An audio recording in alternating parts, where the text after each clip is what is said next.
Pétrole et gaz à tous les étages aujourd'hui jusqu'à 9 h dans les matins de France Culture avec Francis Perrin. Bonjour Francis Perrin. Bonjour. Vous êtes, faut-il le rappeler, le rédacteur en chef de la revue Pétrole et gaz arabe et vous avez désormais votre ronde serviette au matin de France Culture. Quelques nouvelles sur le front des énergies fossiles. Le mois de novembre dernier a vu l'ouverture d'un nouveau gazoduc Nord Stream qui a vu le jour. Gazoduc qui permet aux pays européens d'accéder aux réserves de gaz russes en passant sous la Baltique. Nord Stream, fruit d'une collaboration entre l'Allemagne et la Russie. La Russie qui désormais affiche vouloir contrôler stratégiquement les voies d'approvisionnement en gaz. Pendant ce temps, la découverte de nouveaux gisements pétroliers en Guyane, au Brésil, en Asie centrale ou en Afrique de l'Est semble vouloir conjurer sans cesse le moment où la production d'hydrocarbures deviendra insuffisante. Dans le même temps, l'AIEA, l'Agence internationale de l'énergie, fait un bilan sur la situation climatique de la planète ainsi que sur les prévisions quant à notre consommation énergétique et l'ensemble de ces analyses ont débouché sur un rapport annuel dans lequel l'AIEA tire la sonnette d'alarme sur notre exploitation des énergies fossiles, sur le manque d'investissement dans les technologies propres et sur une sortie considérée comme prématurée du nucléaire. Alors, quelles énergies pour demain? Quels coûts auront-elles? Quels enjeux aujourd'hui autour du pétrole et du gaz naturel, Francis Perrin, et des énergies vertes? Et puis aussi avec vous, sans doute, en seconde partie, nous essaierons de faire le point sur la diplomatie du pétrole en cours pendant les printemps arabes. Alors, Francis Perrin, tout de même, est-ce qu'en ce moment, le pétrole dirige toujours ou pas l'économie mondiale? Le pétrole est un élément essentiel parce que c'est l'énergie la plus consommée dans le monde. Aujourd'hui, le pétrole, c'est à peu près un peu moins de 35% de la consommation mondiale d'énergie. Le pétrole devance le charbon, numéro 2 au plan mondial. On ne le sait pas forcément, pas suffisamment, mais le charbon n'est pas une énergie du passé, c'est une énergie du présent et sans doute de l'avenir, malheureusement pour le climat, mais c'est un fait. Et ensuite, le gaz naturel. Comme en Allemagne. Comme en Allemagne, mais surtout comme en Chine, Voilà. comme aux États-Unis, comme en Inde, comme en Afrique du Sud, comme en Australie, comme en Russie. Donc il y a beaucoup de grandes puissances parmi les pays industrialisés, entre guillemets, les pays émergents, qui sont de très gros producteurs de charbon. Et c'est leur charbon, c'est le charbon national, notamment le cas de la Chine, et qui n'ont donc pas l'intention, pour les beaux yeux de la planète, de le sacrifier, parce que c'est leur charbon, et que s'ils en consomment moins, ils importeront plus de sources venant de l'étranger, d'où un problème de sécurité des approvisionnements. Et on voit bien d'ailleurs à travers cette question que une politique énergétique, c'est souvent essayer de rendre conciliables des choses qui ne le sont pas toujours. La sécurité des approvisionnements, la protection de l'environnement, la compétitivité économique. Toute politique énergétique essaie de concilier plus ou moins difficilement ces trois aspects clés. Et évidemment, ils ne sont pas toujours facilement conciliables, comme le cas de la Chine et d'autres le montrent. Alors, je vais vous poser la question de savoir si le pétrole dirigeait toujours ou non l'économie mondiale, parce que après les avertissements des agences de notation, comme Standard & Poor's, on voit les grands patrons de compagnies pétrolières prendre la parole et commenter la crise de l'euro. C'était hier au Qatar. Le patron de Shell, Peter Vosser, a estimé qu'il était grand temps de trouver des solutions rapides et décisives à la crise de l'euro qui menace de déstabiliser l'économie mondiale. Le patron d'ExxonMobil a espéré lui aussi que l'on trouverait une solution pour l'euro parce qu'au fond, il fallait bien réfléchir aux conséquences que la crise de l'euro pouvait avoir et l'effondrement de la monnaie européenne sur la question du pétrole. Comment expliquez-nous et décryptez-nous ce message de deux patrons de grosses compagnies pétrolières, Francis Perrin? Le lien est clair, c'est le lien entre croissance économique et consommation d'énergie, et notamment consommation de pétrole. Il y a un lien assez étroit entre ces deux aspects.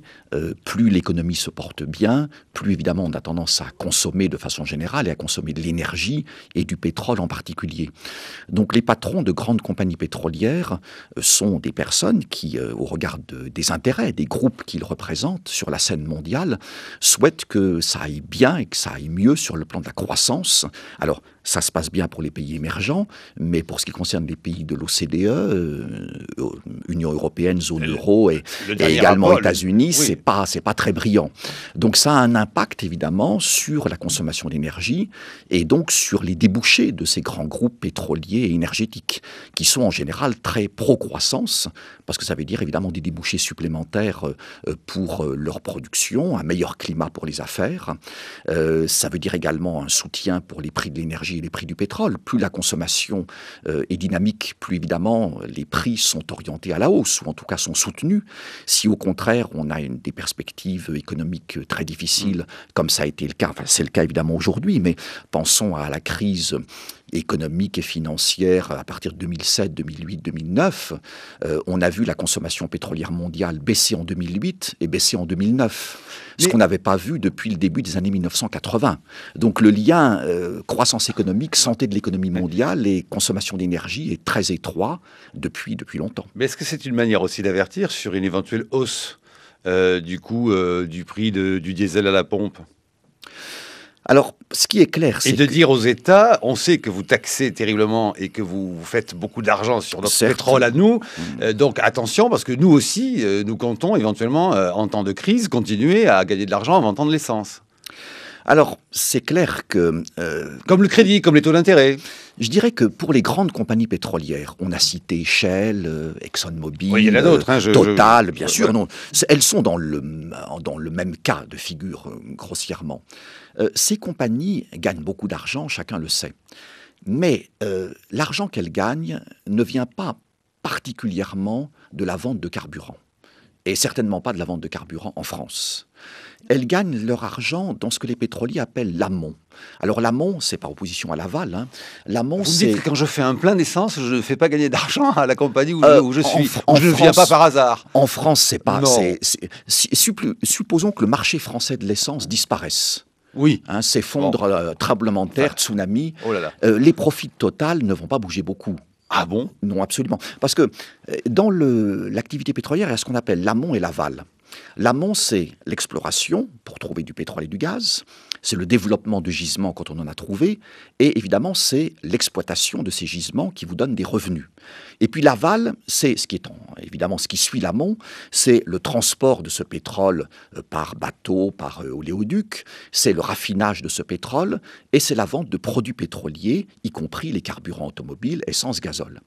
Quand vous regardez la décomposition des profits de l'industrie pétrolière, des grandes compagnies dont nous parlons, vous voyez que l'amont, ça représente facilement les 3/4 de leurs profits annuels. Donc, elles font du profit parce qu'elles découvrent et elles vendent du pétrole brut. Et ça se passe pas en France, puisqu'on n'a quasiment pas de pétrole. D'où la course à l'exploration de nouveaux gisements. Et parce que ça se passe dans les pays producteurs, que ce soit en Amérique du Nord, en mer du Nord, au Moyen-Orient, au large du Brésil, en Afrique du Nord, en Afrique subsaharienne, au large du Brésil, etc., etc. C'est là où ces compagnies font l'essentiel de ce que les économistes appellent la fameuse rente pétrolière. Et donc, bien sûr, il est important de vendre de l'essence, la question n'est pas là. Mais sur le marché français, ça représente très très peu des bénéfices de Total. Et encore une fois, le marché français disparaîtrait. Total se porterait très bien en termes de profits annuels, comme Shell, comme ExxonMobil et comme d'autres grandes compagnies pétrolières. Alors, est-ce qu'il existe, cela dit, un seuil au-delà duquel le prix du pétrole ne peut pas aller ? Et Forcément. Qui le fixe ? Forcément, mais la question c'est de savoir quel seuil, et il n'est effectivement pas fixe. Ça, c'est clair. Il y a forcément un seuil parce qu'il y a une question de pouvoir d'achat. Parce que le baril, si j'ai bien compris, parce que j'essaie de comprendre ces questions en vous recevant, et heureusement vous êtes très clair, là, le baril est très haut. Hein, le prix du baril est monté... Le prix du Brent, qui est le brut de référence de la mer du Nord, est à $110. $110, pardon. $110 par baril. C'est pas mal. Alors évidemment, tout est relatif. Pour les pays producteurs, on vous dira que c'est un très bon prix, puisque ça leur fait de bons revenus. Pour les consommateurs, ils vont vous dire que c'est très mauvais parce que c'est trop élevé.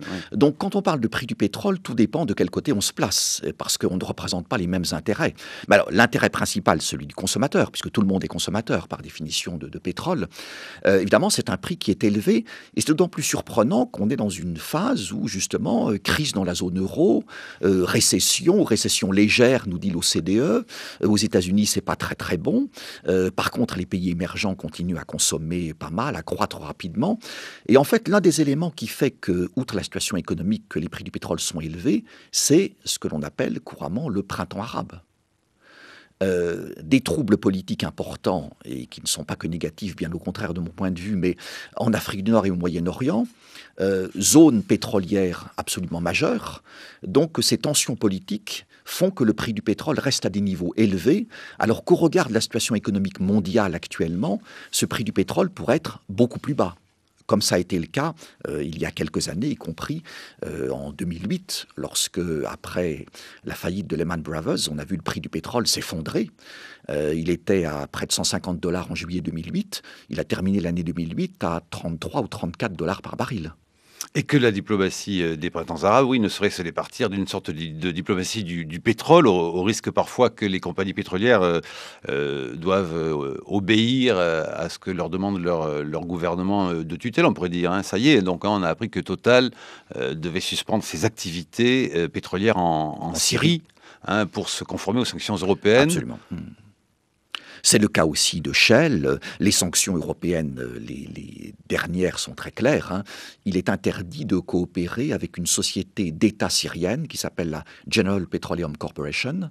Or, quand vous êtes une société étrangère, que vous avez signé des contrats pétroliers en Syrie, vous êtes associé à cette compagnie d'État.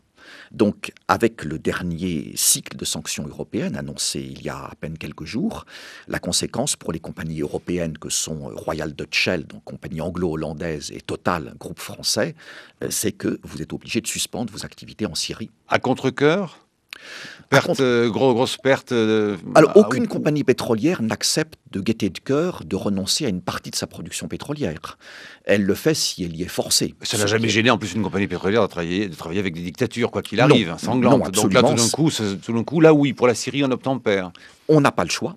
On n'a pas le choix. Alors cela dit, dans le cas de Total, c'est un peu plus important dans le cas de Shell. Bon, ce sont des groupes qui sont très diversifiés, notamment Total. Hein. Ils sont appris depuis longtemps que la meilleure, face à une activité très incertaine, pour de multiples raisons, géopolitiques, stratégiques, économiques, financières, industrielles, etc., techniques, météorologiques, climatiques, il faut se diversifier. Donc ne pas être trop dépendant d'un pays. Alors la Syrie, pour Total, c'est une production qui n'était pas très importante. Là encore, ce n'est pas une perte considérable en termes globaux pour un groupe tel que Total, mais un groupe pétrolier ne renonce jamais volontairement à une partie de sa production. Là, il y est forcé et il va essayer de faire le gros dos et d'attendre de voir ce qui va se passer en Syrie. Dernière question de cette première partie. Francis Perrin, il est inéluctable que le prix du gaz augmente ? En France, oui. Alors, malgré le Conseil d'État, inéluctable, ou malgré le gouvernement, je ne sais pas. Après la décision du Conseil d'État, très clairement. Voilà. Ensuite, le jeu pour le gouvernement, dans une perspective préélectorale que chacun connaît, c'est évidemment de limiter la casse. Mais est-ce qu'il est logique que ce prix du gaz augmente, selon vous, par rapport au cours du gaz ? Il est tout à fait logique en termes énergétiques, puisque le gaz qu'importe GDF Suez pour satisfaire les besoins du marché français, ce gaz est pour l'essentiel, pas totalement, mais pour l'essentiel, indexé sur le prix du pétrole dans le cadre de contrats signés avec les grands pays qui fournissent le marché français et le marché européen. Donc il faut augmenter le prix du gaz pour sauver GDF Suez ? Alors, pas pour le sauver, parce que GDF Suez ne ferait pas faillite, mais il y a un contrat entre GDF Suez et l'État qui prévoit que GDF Suez a le droit de répercuter sur le consommateur français la hausse du coût de ses approvisionnements. Le gouvernement n'a pas voulu respecter cette formule pour des raisons électorales et politiques que chacun connaît. Mais le Conseil d'État a dit le droit, en disant vous avez un contrat avec une entreprise, vous ne pouvez pas toutes les 5 minutes changer de formule, changer de contrat parce que ça ne vous plaît pas. Alors ensuite, il y a l'aspect économique et politique qui est la responsabilité du gouvernement, mais sur le plan du contrat passé avec une entreprise, très clairement, le Conseil d'État a dit vous ne pouvez pas faire n'importe quoi. 8h17, c'est l'heure de votre chronique. Brice Couturier, bonjour à vous. Bonjour Marc Blanchet. Et de la partie, bien sûr, débat des matins de France Culture. J'imagine eau et gaz à tous les étages dans votre chronique, Brice. Ben oui, je vais vous parler des prix du gaz. Marc, la Commission européenne a voulu, je cite, un marché intérieur du gaz et de l'électricité véritablement compétitif dans lequel chaque consommateur ait le droit de choisir son fournisseur. Alors certains pays comme la Suède ou la Grande-Bretagne avaient déjà largement anticipé cette ouverture à la concurrence contre laquelle d'autres pays comme le nôtre se sont longtemps arc-boutés. En France, l'ouverture forcée à la concurrence dans le domaine énergétique reste assez théorique. Et elle est mal connue des consommateurs. Beaucoup de nos concitoyens ignorent par exemple que EDF et GDF Suez sont aujourd'hui des entreprises concurrentes et que si GDF a récemment fêté son millionième client dans l'électricité, symétriquement EDF fournit désormais du gaz à près de 600 000 clients résidentiels. Mais dans les faits, la soi-disant ouverture à la concurrence s'est jusqu'à présent limitée à cet échange de clients entre nos deux opérateurs historiques. Alors pour expliquer l'incapacité des nouveaux venus à se frayer un chemin, on invoque en général l'immense notoriété auprès des consommateurs de nos deux anciens monopoles publics. Mais l'argument ne pèse pas lourd. France Télécom aussi était en situation de monopole dans les télécoms avant la libéralisation et pourtant, SFR et Bouygues se sont rapidement imposés sur ce marché sitôt qu'il a été libéralisé. Direct Énergie paraît éprouver de bien plus grandes difficultés à s'imposer face à EDF et GDF Suez, sans parler du petit Poweo.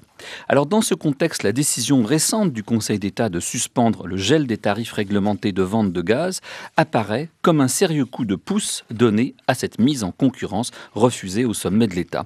Le gouvernement en période électorale avait sans doute d'autres priorités, on peut le comprendre, le sort des quelques 1 500 000 foyers français qui sont dans ce pays en situation de précarité énergétique et qui ont vu leur facture de gaz s'envoler.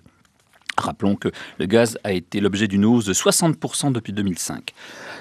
Pardon. C'est pourquoi le Premier ministre François Fillon avait promis donc un blocage des tarifs du gaz jusqu'en juillet 2012. Eh bien, le Conseil d'État vient de le lui interdire et François Fillon vient de promettre, c'était hier, que la hausse début janvier serait modérée. En tous les cas, il n'a pas pu l'empêcher. Mais cette affaire rappelle celle qui a secoué au printemps dernier le monde des fournisseurs d'électricité. EDF avait alors obtenu du président de la République le pouvoir de vendre à ses concurrents l'électricité qu'il produit au tarif fixé par son patron, Henri Proglio, de 42 € le mégawattheure. Or, c'est précisément un prix qui a été fixé de manière à empêcher ses concurrents de dégager la moindre marge et donc de faire une vraie concurrence à EDF. Mais c'est le consommateur qui va payer pour ce verrouillage du marché de l'électricité. La Commission de régulation de l'énergie estime qu'à ce prix, il faut s'attendre à une hausse de 25 à 30% de la facture d'électricité des Français dans les 3 ans qui viennent. D'ailleurs, le blocage électoral des tarifs se paie toujours de spectaculaires hausses post-électorales.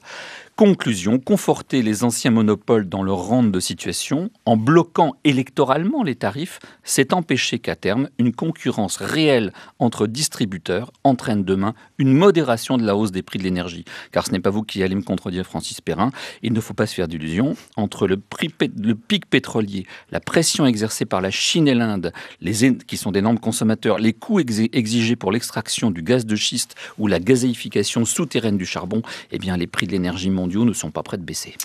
Francis Perrin, qui peut-être va tout de même un peu vous contredire, Brice tout de même, enfin, quelle impudence. Francis Perrin ? Non, je crois qu'effectivement, il est très probable que les prix mondiaux de l'énergie, y compris du pétrole et du gaz, sont orientés à la hausse dans une perspective de moyen et de long terme. Ensuite, à court terme, tout peut arriver. Ce sont des prix extrêmement volatiles et on a vu par le passé, dans un passé récent, des chutes absolument vertigineuses. Mais l'énergie, ça suppose qu'on ait une vision de moyen et de long terme. Les investissements sont tellement énormes, les durées également de mise à disposition de nouvelles sources d'énergie se comptent en plusieurs années, parfois une décennie, parfois plus, parfois un petit peu moins. Donc c'est vraiment un secteur dans lequel on ne peut pas piloter les choses à court terme. Et l'un des problèmes d'ailleurs qui est bien sûr très connu de nos auditeurs, mais c'est que les gouvernements sont souvent sur une optique très court terme, très court-termiste. Et les prochaines élections électorales, en général. Voilà. Oui. Et celles-ci sont toujours proches par définition dans un système démocratique, ce qui est une très bonne chose. Mais les choix énergétiques sont des choix de moyen et de long terme. Et il faut réussir à essayer de concilier deux choses qui ne sont pas facilement conciliables, mais ça ça c'est un petit peu, je dirais, l'honneur du politique, quand il réussit justement à pouvoir quand même présenter et faire valider démocratiquement une vision de moyen et de long terme. Sinon, très clairement, en matière d'énergie, on va dans le mur. Sur la question des prix du gaz et des prix de l'énergie de façon générale, il y a un aspect qui est très important qu'il faut rappeler, c'est que chacun est d'accord pour dire que les économies d'énergie, c'est quelque chose de très important, pour des raisons économiques, pour des raisons environnementales, et notamment par rapport au défi fondamental du changement climatique. Là, donc, l'augmentation des prix aurait une vertu. Absolument. Si j'ose dire ça comme Comment ça. peut-on expliquer aux consommateurs qu'il faut économiser l'énergie si on refuse d'augmenter le prix de l'énergie ? Il faut envoyer aux consommateurs et aux investisseurs des messages simples. Pardonnez-moi, augmenter le prix de l'énergie ne veut pas donc dire, comme on pourrait l'analyser pavloviennement, juste remplir les caisses des grands groupes industriels de fournisseurs d'énergie, producteurs d'énergie. Alors, évidemment, ça a aussi une dimension pédagogique, toute dites-vous, augmentation sur des la prix question est intéressante pour les producteurs, sauf si l'augmentation des prix entraîne une baisse de la consommation. Et qu'à ce moment-là, leurs marchés se réduisent. Donc là, il y a quelque chose qui est plus complexe. Ce n'est pas automatique.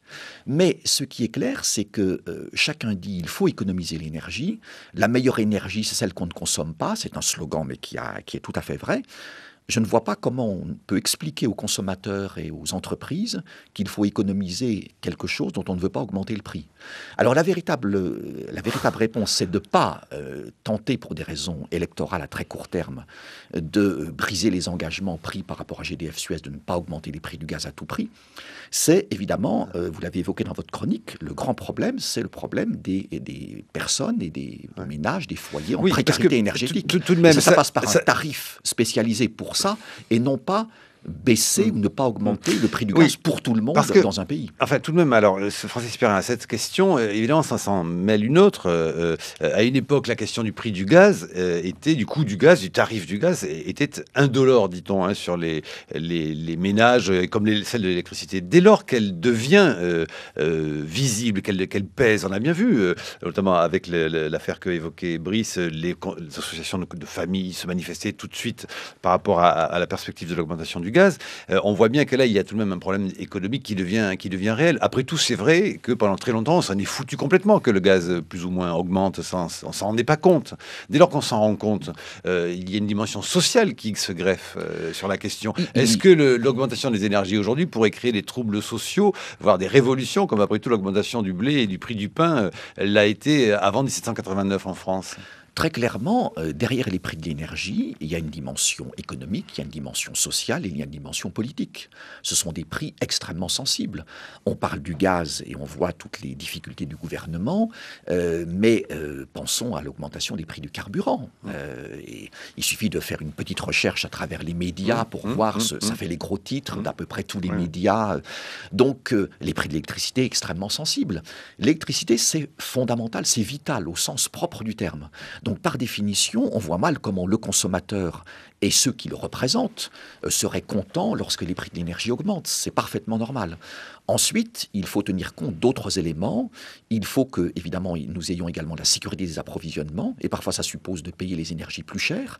Et puis, il y a la dimension environnementale, et notamment climatique, qui est fondamentale aujourd'hui.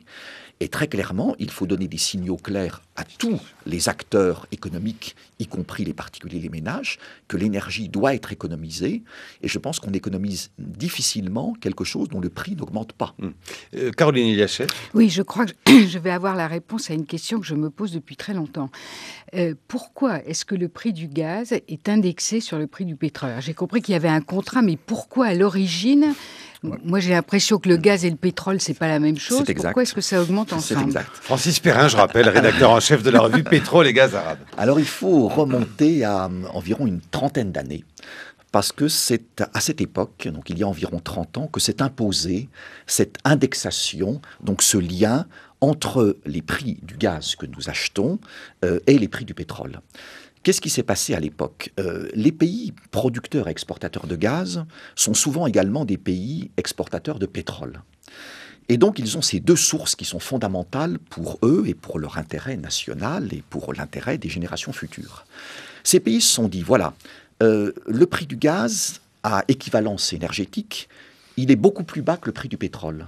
Donc quand moi, pays, l'Algérie, la Russie, etc., je vends du gaz, je perds de l'argent en tant que pays, en tant que nation, par rapport à ce qui se passe quand je vends du pétrole. Donc, je vais imposer dans les contrats gaziers un lien entre prix du pétrole et prix du gaz. Comme ça, je ne perdrai pas. Et ce lien, à l'époque, a été accepté par les consommateurs parce qu'ils voulaient privilégier la sécurité de leurs approvisionnements et ils disaient, peu importe, il faut qu'on ait le gaz, les pays producteurs demandent ça, on va l'accepter. Et puis après, évidemment, sur 30 ans, beaucoup de choses se sont passées et depuis, beaucoup de pays consommateurs regrettent cette indexation, ce lien qui actuellement nous coûte très cher puisque le prix du Brent, donc le pétrole de la mer du Nord, on le disait, est de $110 par baril actuellement, donc un prix qui est élevé. Donc le prix du gaz importé de l'Algérie par GDF Suez, de la Russie, d'autres pays, est indexé sur ce prix du pétrole qui est élevé, donc ça coûte très cher. Par contre, dans des pays comme les États-Unis, où il y a un système de fixation des prix du gaz complètement différent, pas du tout lié au pétrole, les prix du gaz sont très très bas. Et puis surtout, il y a une grande différence maintenant aux États-Unis, c'est que les États-Unis se sont mis à fabriquer du gaz, à produire du gaz de schiste. Nous Français, nous venons d'interdire l'exploitation du gaz de schiste pour des raisons écologiques, principe de précaution. Mais il faut voir qu'aujourd'hui, aux États-Unis, le gaz de schiste, enfin ce qu'on appelle les gaz non conventionnels, assure un quart de la production de gaz des USA et devrait en représenter 45% d'ici 2035. Donc eux, ils n'ont pas du tout interdit les gaz de schiste. Et le comble, c'est qu'à partir de 2017, l'Europe, il faut le savoir, va être alimentée en particulier par du gaz de schiste américain, liquéfié depuis la Louisiane et expédié sous l'Atlantique, avec des coûts évidemment très chers et des problèmes énergétiques, des problèmes écologiques dont il faudrait peut-être parler, par la compagnie Cheniere Energy. Moi, je trouve qu'il y a comme un paradoxe de voir que la France, qui est le deuxième de notre sous-sol, à la deuxième réserve européenne de gaz de schiste, se soit interdit pour des raisons écologiques l'exploitation de ce gaz, alors même qu'elle va en importer depuis les États-Unis par des pipelines qui vont aller sous l'Atlantique. Il y a quelque chose d'aberrant. Vous voulez dire qu'il y a quelque chose d'un peu hypocrite Hypocrite et aberrant sur le plan économique. Alors, comment trancher cette question qui est vraiment, alors là, dans l'actualité, Francis Perrin? Je crois Souci écologique, rentabilité économique, prise de risque énergétique. Un pays a tout à fait le droit de dire on veut se priver de la possibilité d'exploiter telle énergie ou tel type d'énergie, telle forme d'énergie, telle que les gaz de schiste. Ce qui serait intéressant quand même, c'est que cette décision soit prise à l'issue d'un véritable débat, où on met sur la table tous les éléments du dossier. Dans ces éléments, il y a évidemment les éléments environnementaux qui doivent avoir toute leur place, et puis il y a d'autres éléments tels que la sécurité des approvisionnements, tels que la compétitivité économique. C'est ça une véritable politique énergétique. Et si à l'issue d'un véritable débat, un pays dit « je ne veux pas du gaz de schiste, je ne veux pas du nucléaire », c'est son choix souverain. Mais il ne devrait pas en importer. Mais encore faudrait-il que ce débat ait lieu. Et que ce débat ait lieu sur la base de l'ensemble des éléments du dossier et non pas uniquement sur un aspect, aussi important soit-il, qui est l'aspect environnemental. Il serait important de savoir, en France... C'est dangereux ou pas, selon vous? Alors, le problème, les effets secondaires, on va dire, du forage, du transport de ce gaz de schiste, pour le faire vite. C'est essentiellement la question de la fracturation hydraulique. Voilà. Donc, on est sur la question du forage, de l'extraction du gaz de schiste. La fracturation hydraulique, ce n'est pas le diable en soi. Sinon, on le saurait, puisque l'industrie pétrolière et gazière en fait depuis plusieurs décennies. C'est comme ça et pas seulement pour le gaz de schiste. Offshore, grosso modo, c'est le même principe. On le fait pour le pétrole et pour le gaz, dans certaines conditions de réservoirs, qui sont des réservoirs très fermés, très compacts. Et donc, on a besoin de briser la roche, parce que le pétrole ne va pas sortir spontanément quand on fait un forage. Mais c'est une technique bien connue de l'industrie. Le problème, c'est qu'aux États-Unis, un certain nombre de compagnies qui ont donc développé les techniques, dont cette fracturation hydraulique, pour extraire ce fameux gaz de schiste, ont fait n'importe quoi. Et ces compagnies ont fait n'importe quoi parce que le cadre de régulation leur permettait de faire n'importe quoi. C'est-à-dire que le gouvernement regardait ailleurs. À partir de là, on s'est dit, forcément, ce qui se fait aux États-Unis, ça va se faire partout. Une autre question, une autre façon de voir le problème aurait été de dire, et si en France ou ailleurs, en Europe, on imposait un cadre beaucoup plus strict pour encadrer la fracturation hydraulique que ça n'a été le cas aux États-Unis. Est-ce que ce serait forcément une catastrophe mondiale? Je ne le pense pas. Ah, mais surtout, il y a une profonde hypocrisie de la part des pays comme la France qui s'interdisent le gaz de schiste à aller en faire passer sous l'Atlantique pour s'approvisionner aux États-Unis, encore une fois, ou pour des pays comme l'Allemagne ou l'Italie à interdire l'électricité nucléaire, mais d'aller l'acheter en France où elle est produite. Il y a quand même... les problèmes écologiques devraient être posés à l'échelle du monde et non pas évidemment de chaque nation une par une, parce que c'est trop facile d'appliquer certaines mesures chez soi et de profiter du fait que les autres ne les appliquent pas. Mais je voudrais repasser à la question des prix du gaz, parce qu'on est toujours en période électorale, comme le disait Marc, et c'est vrai que en période électorale, les gens voient effectivement la facture énergétique globale de leur foyer, parce qu'il y a l'essence de la voiture, il y a le gaz, il y a l'électricité, etc., grimper de manière spectaculaire. Absolument. Et ça fait partie des dépenses. Pardonnez-moi, il faut rappeler combien de personnes se chauffent au gaz en France, Francis Perrin, on est sur de l'ordre de 10 millions. 10 millions, c'est ça, voilà. Oui. Donc c'est important. Tout à fait. Alors là, il y a du benchmarking européen à faire. La situation des prix du gaz aux consommateurs est très différente d'un pays européen à l'autre. En gros, il y a deux modèles. Les pays du sud de l'Europe et de l'Europe centrale, plus l'Irlande d'ailleurs, ont des tarifs régulés par l'État. 9 autres membres de l'Union européenne, dont l'Allemagne, le Royaume-Uni, l'Autriche, la Suède ou la Belgique, permettent aux fournisseurs de gaz dont ils ont favorisé la mise en concurrence une certaine liberté dans la fixation des tarifs. Du point de vue du consommateur, qu'en pensez-vous? Est-ce que c'est plus avantageux dans un système régulé où il y a des prix d'État ou dans un système où on favorise la concurrence et où on laisse le consommateur aller vers ce qui lui paraît le plus intéressant pour lui? Francis Perrin. Nous le disions tout à l'heure, les prix de l'énergie aujourd'hui, ce sont des prix extrêmement sensibles, très politiques, très stratégiques. Il n'est donc pas anormal que l'État regarde un petit peu ce qui se passe. Et vous le disiez à juste titre à l'instant, en regardant un petit peu les deux modèles au niveau européen pour les prix du gaz, vous disiez, dans certains pays, il y a une certaine liberté. Et donc, tout est dit dans cette expression. Il n'y a pas une liberté totale. Dans aucun pays, l'État dit aux producteurs d'énergie, mettez les prix que vous voulez, aucun problème, je regarde ailleurs. Donc, il y a toujours un certain degré de régulation, et c'est parfaitement normal. Ensuite, il faut essayer de trouver la régulation la plus intelligente. Et c'est vrai que dans certains pays, les producteurs ont une plus grande marge de liberté. En même temps, il y a un régulateur qui dit « je regarde quand même si ce que vous faites n'est pas complètement déraisonnable ». C'est un compromis, et comme souvent dans la vie économique, il y a... Excusez-moi de vous couper, mais s'il y a plusieurs producteurs et qui peuvent se mettre en concurrence, il est évident qu'ils vont être obligés de baisser leurs tarifs par rapport aux autres. Nous, on est quand même dans un système, je l'ai dit, de double monopole en réalité, parce que EDF et GDF se sont partagés le marché, mais on interdit de facto aux nouveaux venus de leur faire concurrence. Est-ce que c'est bénéfique pour le consommateur, in fine, ou pas? C'est un vrai problème, effectivement. La façon dont la France, vous l'avez dit dans votre chronique, est entrée à reculons par rapport à la libéralisation des marchés du gaz et de l'électricité en Europe, en se faisant taper sur les doigts à plusieurs reprises par la Commission européenne, qui pousse évidemment à ce processus. On est obligé de le faire, mais on le fait évidemment sans grand enthousiasme. Et ça donne des situations parfois tout à fait ubuesques, telles que celles que l'on vit avec le prix du gaz depuis plusieurs années, où le gouvernement signe un contrat avec Gaz de France sur une GDF Suez sur une formule. Après, il s'aperçoit que la formule débouche sur une hausse des prix trop forte, donc il change la formule. Ensuite, la nouvelle formule donne encore une hausse des prix trop élevée, il faut encore la modifier. Bon, on ne peut pas difficilement gérer une entreprise énergétique. Je rappelais tout à l'heure qu'il faut avoir une vision de moyen et de long terme, avec un gouvernement qui, tous les 6 mois, veut changer la formule qu'il a lui-même modifiée 6 mois auparavant. Mais cela dit, ne tombons pas dans l'autre extrême qui consisterait à penser que les prix de l'énergie peuvent être parfaitement libres. Dans aucun pays au monde, y compris les États-Unis, les prix de l'énergie pour le consommateur, les prix de l'énergie de gros pour l'industrie, c'est différent. Mais les prix de l'énergie pour le consommateur, même aux États-Unis, il y a des agences de régulation, mais les modes de régulation sont différents. Et je ne suis pas sûr que dans le cas français, c'est un euphémisme, on ait choisi ce qu'il y a de plus intelligent. Sans compter que pour que la vraie mise en concurrence entre plusieurs opérateurs puisse intervenir, il faut qu'il y ait une certaine stabilité. Or, évidemment, quand c'est l'État qui change en permanence les règles du jeu, ça empêche justement à ces nouveaux venus sur ce marché d'avoir une quelconque possibilité de stratégie à long terme. Très clairement, il faut effectivement aller vers une plus grande stabilité des règles du jeu dans un secteur comme l'énergie. Les investissements sont énormes. Donc, même si on a bien sûr des entreprises qui sont extrêmement importantes en termes de taille, de surface financière, ces entreprises ne vont pas investir si elles pensent que tous les 6 mois, les règles du jeu fondamentales vont changer. Donc ça, c'est évidemment ne pas contribuer à terme à la sécurité des approvisionnements. C'est quelque chose de fondamental de toute politique énergétique. Il faut essayer d'avoir des règles du jeu intelligentes. Elles ne peuvent pas être fixes pendant 50 ans, mais les modifier tous les 6 mois, évidemment, ce n'est pas souhaitable non plus.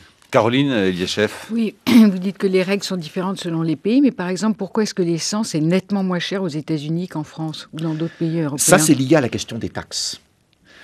Aux États-Unis, on taxe beaucoup moins les produits pétroliers, notamment les carburants automobiles. Alors aux États-Unis, c'est essentiellement de l'essence. Le parc automobile des États-Unis est très peu dieselisé, comme c'est le cas en Europe. Mais peu importe. Essence et gazole sont deux produits dérivés du pétrole brut. Bon, c'est pas différent. Le bruit du moteur est beaucoup plus joli, quand même. Il y a quelques petites différences, mais disons pas fondamentales, qui ne justifient pas un écart de prix. Et là, en Europe, évidemment, plusieurs pays, les grands marchés, notamment la France, mais aussi l'Italie, le Royaume-Uni, l'Allemagne, les prix de l'essence et du gazole sont beaucoup plus élevés qu'aux États-Unis parce que un prix un litre d'essence ou de gazole est essentiellement constitué de taxes. Donc c'est une source de revenus importante pour l'État. Il ne veut pas s'en priver. Et vu ce qui se passe dans la zone euro actuellement, je ne pense pas que dans les mois et les années qui viennent, on va évidemment baisser les taxes sur les produits pétroliers à la consommation, c'est tout à fait clair.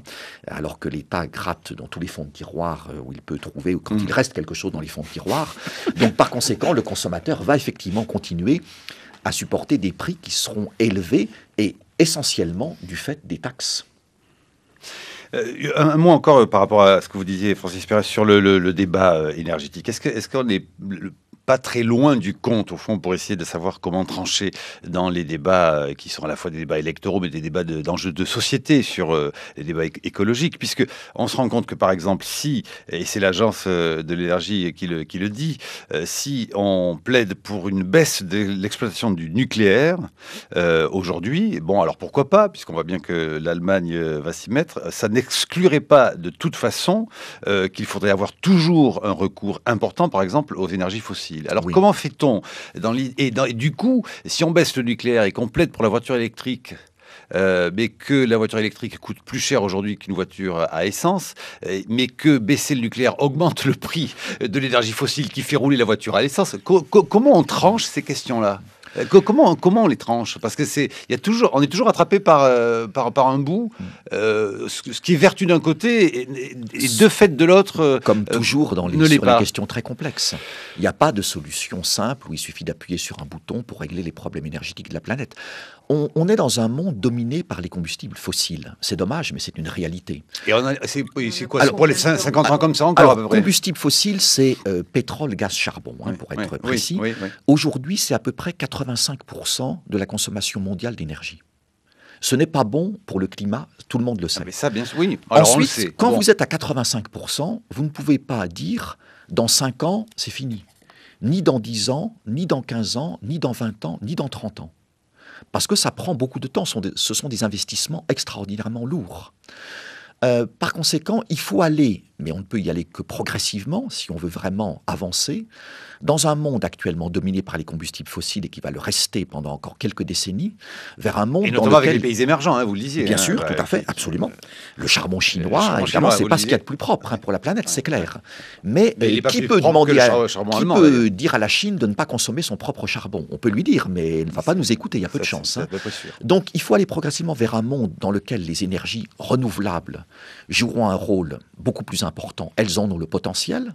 Simplement, la grande période, c'est comment on y va, combien de temps et avec quelle source d'énergie d'accompagnement. C'est la période de la transition. En sachant qu'une transition énergétique, ça va durer 40 à 50 ans. C'est de cet ordre-là. Dans 30 ans, disons 2035, vous parliez de l'Agence internationale de l'énergie qui a fait ses prévisions en 2035. Sur 2035. En 2035, les combustibles fossiles, pétrole, charbon, gaz, seront encore très largement dominants. Les énergies renouvelables auront monté en puissance, mais on sera encore loin du compte. Et puis, il ne faut pas oublier que qui dit énergie renouvelable, notamment solaire et éolien, qui ont un très grand potentiel, sont des énergies intermittentes. Le soleil, il n'est pas là tout le temps, et le vent non plus. Donc, développer fortement les énergies renouvelables, ce qui est absolument indispensable, ça veut dire, pendant cette période de transition, avoir des énergies fossiles d'accompagnement quand il n'y a pas de vent et quand il n'y a pas de soleil. Donc, c'est là où c'est complexe. C'est pour ça qu'il faut donner la priorité à une chose qui est les économies d'énergie. Ça doit être la priorité numéro 1 de toute politique énergétique. La meilleure énergie, je reprends ce slogan, je ne sais plus qui l'a inventé, mais il est très juste, c'est l'énergie qu'on ne consomme pas.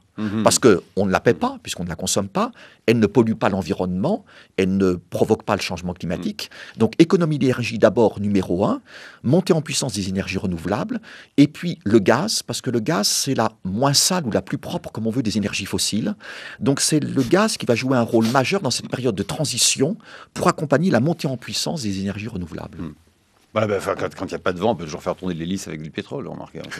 Le coup d'œil de Thomas Cluzel à 8h42. Thomas. Alors, il y a quelques jours, le quotidien britannique The Guardian révélait que le Canada, inquiet du projet de directive européenne sur la qualité des carburants, a travaillé pendant 2 ans à réduire la portée du texte grâce à l'appui secret du Royaume-Uni. Une affaire reprise et commentée sur le site d'information en ligne OVNI. Pour protéger ses exportateurs de pétrole vers l'Union européenne, le gouvernement canadien aurait ainsi mené une campagne de lobbying jusqu'au plus haut niveau, des rencontres officieuses, notamment avec David Cameron, pour s'aborder donc la réglementation. Alors de quoi s'agit-il ? Présentée en juillet 2009 par la Commission européenne, la directive sur la qualité des carburants visait à intégrer dans l'évaluation du bilan carbone des énergies consommées non seulement les rejets de gaz à effet de serre causés par leur combustion, mais aussi ceux issus de leur extraction. Et c'est ainsi notamment que de nouvelles ressources, dites non conventionnelles, extraites à grand renfort de produits chimiques, de déforestation et autres méthodes violentes, se sont vues directement menacées par cette décision. Alors c'est le cas notamment des sables dits bitumineux, une forme de pétrole qui depuis quelques années déjà fait les beaux jours des exportations d'hydrocarbures du Canada, lequel Canada dévaste pour les extraire de majestueux paysages, cours d'eau et autres écosystèmes de son Far West. De quoi dissuader donc les importateurs censés réduire leur bilan carbone de s'abreuver à cette source. Et voilà pourquoi, en dépit de cette catastrophe écologique, eh bien, l'enjeu économique était suffisamment crucial pour Ottawa pour que ces autorités refusent de se voir dicter des restrictions. Le lobbying pour briser donc la décision européenne a débuté dès la rentrée 2009. En 2 ans, les Amis de la Terre ont recensé pas moins de 110 événements organisés par les autorités et lobbies canadiens autour des institutions européennes visant à pointer les incohérences de la directive. Et puis dans le même temps, Ottawa s'est saisi d'une multitude d'études favorables cette fois-ci à ces thèses, invoquant notamment un cabinet de conseil spécialisé dans les hydrocarbures subventionnés par l'industrie pétro-gazière, cabinet déjà infiltré d'ailleurs dans les groupes de travail du ministère de l'énergie américain, de quoi retarder donc le vote de la directive et perturber les débats du Parlement. Et l'article enfin de préciser, étant donné que le Canada est toujours dans le Commonwealth, eh bien il a joué sur la corde sensible de ce lien avec le Royaume-Uni pour le rallier à sa cause, ce qui a été d'autant plus facile que l'une des principales entreprises engagées justement dans l'extraction des sables bitumineux en Alberta n'est autre que la compagnie britannique BP CQFD.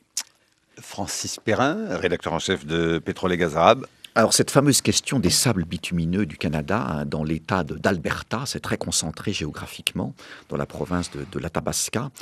Le Canada est un pays pétrolier qui a du pétrole dit conventionnel ou classique. Il a des réserves de l'ordre de 32 milliards de barils. Bon, c'est pas mal. Si on ajoute... Combien vous dites 32 milliards de barils. À $110 le baril, c'est pas mal. Mais si l'on ajoute ces réserves de sable bitumineux, il passe à 175 milliards de barils. Et il se classe au rang numéro 3 derrière l'Arabie Saoudite et le Venezuela. Donc il devient un géant pétrolier. Et pour le Canada, c'est un enjeu majeur, d'où effectivement ce que vous avez rappelé à juste titre, un effort énorme de lobbying sur l'Union européenne pour que le pétrole venant des sables bitumineux de l'Alberta ne soit pas pénalisé. C'est un enjeu évidemment énorme pour le Canada. On quitterait la Libye pour le Canada, quoi. Bien, ça change en partie si on inclut les ressources de pétrole et de gaz non conventionnelles. Ça change significativement la géographie des réserves de pétrole conventionnelles, qui sont dominées par le Moyen-Orient, 60% des réserves pétrolières prouvées de pétrole conventionnel et 40% des réserves de gaz. Donc il y a des enjeux géopolitiques et stratégiques immenses. Là encore, les dossiers énergétiques demandent tout sur la table. Ce n'est pas pour effacer les questions environnementales. Mais se tranche comment ? Parce que vous dites toujours, et c'est important, qu'il faut aussi voir sur le moyen et long terme dans ces questions-là. Mais là, j'imagine que tout le monde est assez pressé quand même de trancher cette question pour l'enjeu. Les gouvernements concernés ont tranché. Oui. Le monde a soif d'énergie et de pétrole. Donc, par conséquent, oui, c'est la réponse du monde, c'est pas ma réponse personnelle. Oui au sable bitumineux du Canada, puisqu'on en a besoin. Donc la vraie question, c'est est-ce qu'on arrive à aller vers un monde qui sera moins dépendant du pétrole? À ce moment-là, on pourra faire la fine bouche par rapport au sable bitumineux du Canada. Tant qu'on reste très dépendant du pétrole, première source mondiale d'énergie, 35% de la consommation mondiale d'énergie, c'est du pétrole. On ira chercher le pétrole là où il est, y compris quand il est encore plus sale que le pétrole dit classique ou conventionnel. Là où le pétrole est très très sale, si j'ose dire, c'est au Nigeria. Il y a depuis longtemps des rapports qui dénoncent la manière dont Shell se conduit au Nigeria, où on assiste à une des plus grandes catastrophes écologiques dues au pétrole. Il se peut fort d'ailleurs que l'on traite mieux les sables bitumineux du Canada que les villages nigériens qui sont détruits dans de très grandes proportions, étangs, campagnes, rivières. Plus de 70 000 habitants sont touchés par les fuites de l'éoduc de Shell qui, tout de même, alors je crois, faites-nous un point là-dessus, on avait déjà évoqué ça avec vous la dernière fois, a été condamné à payer $1 milliard pour dépolluer le delta du Niger qui est entièrement pollué par le pétrole. Alors oui, c'est une véritable tragédie, c'est le mot qu'a utilisé Amnesty International à juste titre, parce que ce sont des pollutions massives. Et là vous avez la casquette Amnesty International, hein, bien sûr. Tout à fait. Et quand vous cumulez des pollutions pétrolières massives sur plus de 50 ans, le résultat est que quand vous allez dans cette région, vous pataugez littéralement dans le pétrole. Et les gens boivent de l'eau qui contient du pétrole. L'eau de la région, forte teneur en benzène, hein, dit Absolument. Amnesty, résidu pétrolier très cancérigène. Absolument. Et c'est le programme des Nations Unies pour l'environnement qui l'a démontré dans une étude scientifique publiée en août, qu'on trouve sur son site internet. Ça a évidemment tué les cultures vivrières, l'agriculture, la pêche. Tout y est passé. Donc c'est absolument catastrophique parce que dans le delta du Niger, cette région productrice du Nigeria, vous avez 30 millions de personnes qui vivent et qui en fait ne peuvent plus vivre de leurs moyens traditionnels. Donc c'est un lien dans lequel vous avez une dégradation massive à l'environnement qui porte directement atteinte aux droits les plus fondamentaux de l'être humain, qui sont par exemple le droit de vivre des produits de son travail. Et comment est-ce qu'on fait ensuite pour rattraper cette situation dont sont responsables le gouvernement nigérian, puisque c'est lui qui aurait dû empêcher que les compagnies pétrolières dévastent l'environnement, et l'industrie pétrolière elle-même, Shell notamment, qui est le principal opérateur pétrolier.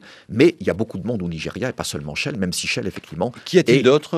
On y est nous aussi ou pas? Il y a Shell, il y a le groupe italien Eni, il y a Total, il y a les compagnies américaines ExxonMobil, et le groupe italien Eni.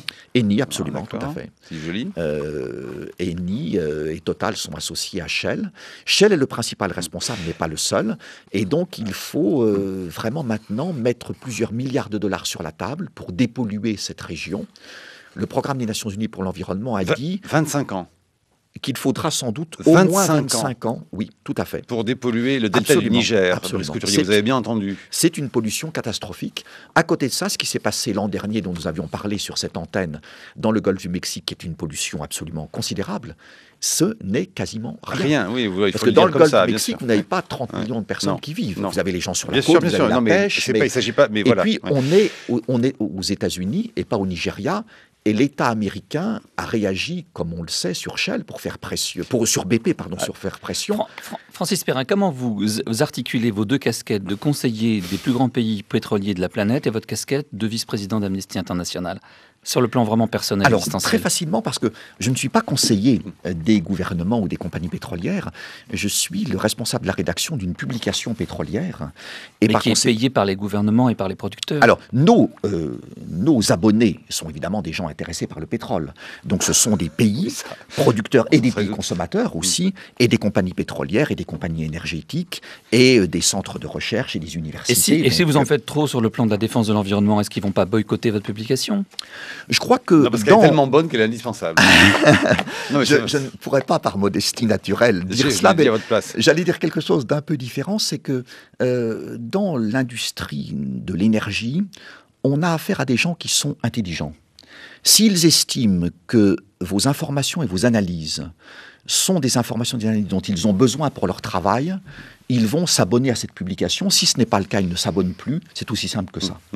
Vraiment pour préciser, parce que c'est important, mais très vite, je n'ai pas trouvé, pardonnez-moi, si Shell avait commencé à payer ou pas. Voilà, puisque donc il y a 1 million. Pas encore. Je crois, c'est au 10 novembre. Moi, c'est le programme des Nations Unies pour Oui. l'environnement qui dit commencer rapidement par mettre $1 milliard sur la table pour créer un fonds pour la dépollution, en sachant que ce n'est que le début. Il faudra beaucoup plus de milliards pour dépolluer le delta du Niger. Les compagnies pétrolières sont en discussion avec le gouvernement, donc Shell, Eni, Total, les autres, avec le gouvernement nigérian, pour voir qui va payer, combien, quelle sera la part de chacun. Et nous, à Amnesty International, nous disons à Shell, puisque vous êtes le principal responsable, montrez que vous êtes une entreprise responsable, dans le bon sens du terme, payez les premiers $1 milliard pour qu'on ne perde pas du temps en argutie qui paie combien, et pour les autres milliards, eh bien, vous partagerez avec les autres.